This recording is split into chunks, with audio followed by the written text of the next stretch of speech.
Ya, Anda kembali di Apa Kabar Indonesia Siang. Pemirsa, penyedia live konten pornografi online yang melibatkan remaja wanita di bawah umur ditangkap polisi.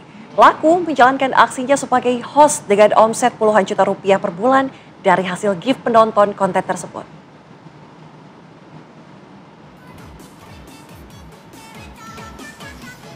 Akun TikTok Presiden Mangkok yang menjadi otak pelaku penyedia tayangan berbau pornografi secara live di aplikasi media sosial. Tampak pelaku tengah asik ngobrol dengan rekan online-nya. Tak butuh waktu lama, petugas pun mengamankan pelaku dari persembunyiannya di Kota Pekanbaru, Riau. Sejak April 2025, pelaku menjadi dalang penyedia konten pornografi secara live. Omset pelaku berkisar puluhan juta rupiah setiap bulannya. Polisi sita sejumlah barang bukti perangkat elektronik dan akun digital yang digunakan untuk mengatur dan menyiarkan konten pornografi tersebut.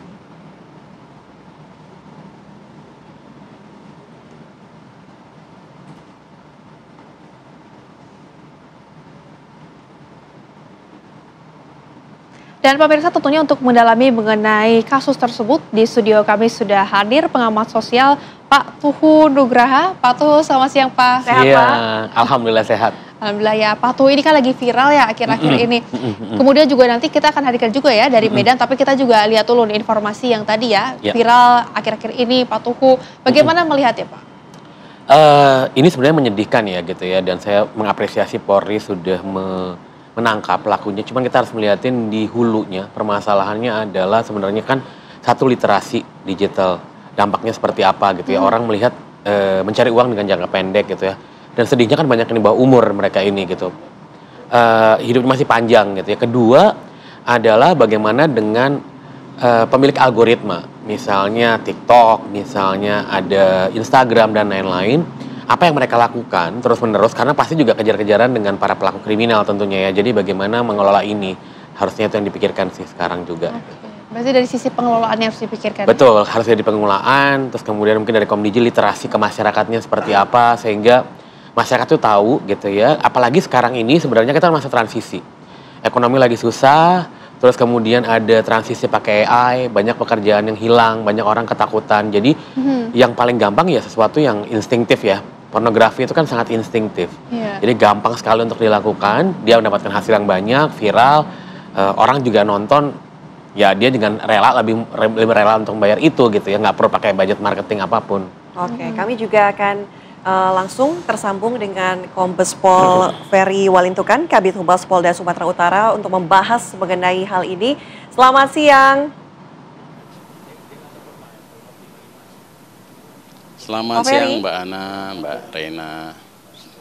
Oke, Pak Ferry, kami ingin tahu modus pelaku beraksi menyediakan konten porno ini seperti apa Pak?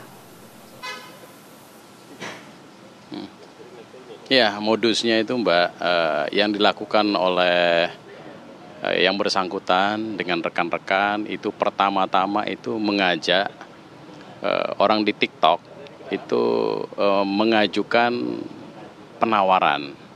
Kemudian karena di TikTok mereka tidak bisa, akhirnya mereka membawakan ke TV. Jadi mereka memberikan link untuk mereka masuk ke aplikasi TV dengan memberikan biaya Mbak, seperti itu.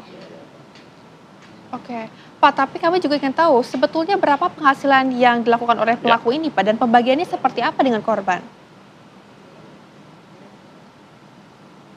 Ya.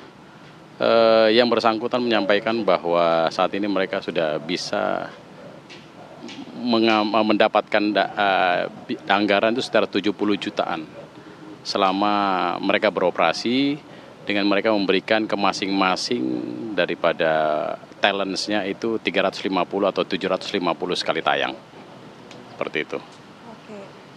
Pak Ferry, kami ingin tahu apakah patroli siber ini kerap kali dilakukan di berbagai platform media sosial. Penanganannya seperti apa Pak untuk patroli siber khususnya?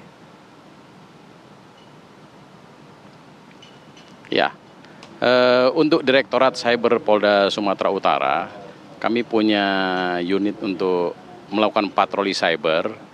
Dan seperti yang Mbaknya sampaikan bahwa semua platform pun kita melakukan pengecekan. apakah ada hal-hal yang melanggar aturan, seperti contoh yang saat ini kita bahas, masalah porno aksi, penayangan video seksual, itu kami dapatkan kurang lebih pada hari Senin tanggal 14 April 2025 di akun TikTok untuk yang mengajak untuk menonton daripada adegan-adegan seksual. Dan kemudian kami melakukan pengecekan sehingga akhirnya kami bisa sampai ke kos-kosan VIP Leon, sehingga akhirnya kami bisa mengungkap daripada aksi dalam meliput yang dan mempertontonkan adegan seksual seperti itu, Mbak.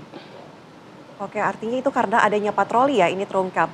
Pak Ferry, kami juga sudah ada Pak Tuhu di studio, pengamat media sosial. Pak Tuhu, menanggapi patroli siber, apakah ini sudah cukupkah?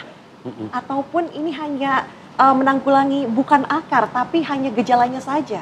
Ya betul, sebenarnya itu kan di ujungnya ya, di ujungnya ketika akibatnya adalah di situ. Sebenarnya di hulunya problem utamanya sebenarnya adalah literasi yang masih rendah. Apalagi tadi dia cuma dapat 350.000 gitu ya satu kali, itu kan sedih sekali gitu ya.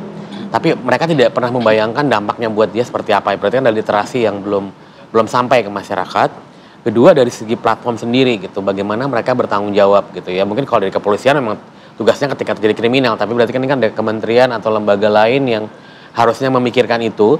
Terus kemudian saya juga membayangkan sekarang ini kan ada era AI ya. Jadi patroli itu sebenarnya mungkin bisa dilakukan juga dengan AI, karena AI bisa 24 jam dan dia bisa lebih detail kalau menurut saya gitu ya. Yang bisa kita kembangkan, karena menurut saya ini jadi isu yang menurut saya akan besar sekali gitu ya, apalagi melibatkan yang di bawah umur gitu. Dan saya yakin mereka juga motif terus kemudian caranya tuh makin beragam gitu ya, ketika dijegal pakai cara ini dia menggunakan cara lain gitu. Jadi kalau AI kan juga dia bisa mengamati polanya seperti apa.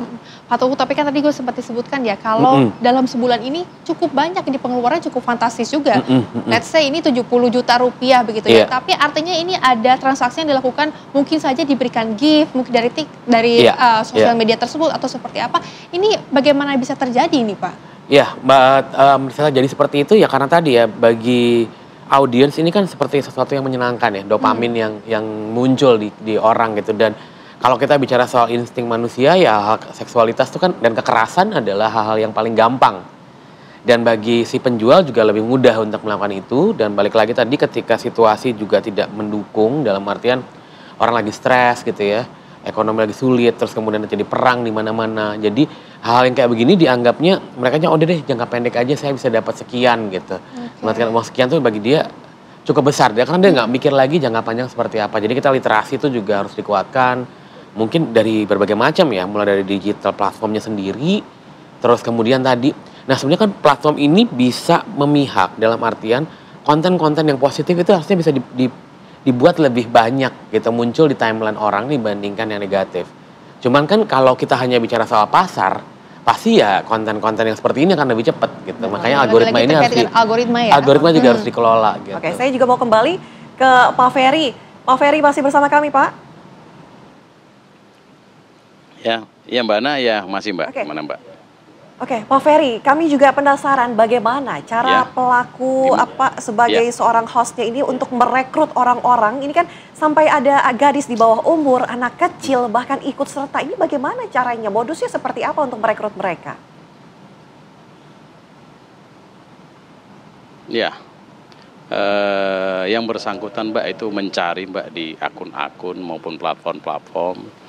Untuk namanya talents Mbak ya, talents itu sebutan mereka bahwa yang akan berperan. Jadi mereka mencari dan menyeleksi daripada siapa yang mau menjadi talents. Dan kebetulan saat ini yang kami sudah amankan ada 2 talents. Yang kemarin berikut dengan yang peliputnya yaitu MS, RP dan RS, tetapi kami dalam pendalaman juga karena kemungkinan ada lagi tersangka-tersangka lain yang jadi talentsnya. Jadi setelah mereka mendapatkan Mbak, kira-kira akun-akun ataupun profil-profil yang bisa menjadi talents, mereka hubungi dan mereka memberikan iming-iming untuk mendapatkan bayaran seperti itu Mbak. Oke, Pak Ferry, apa sebenarnya yang mendorong para konten kreator itu memilih jalur ini? Tapi Pak Ferry nanti ya dijawab usai jeda, kami jeda dulu terlebih dahulu. Pemirsa, usai jeda kami masih akan hadirkan informasi mengenai penyebaran konten porno yang seharusnya tidak tersebar ya. Betul. Sesaat lagi.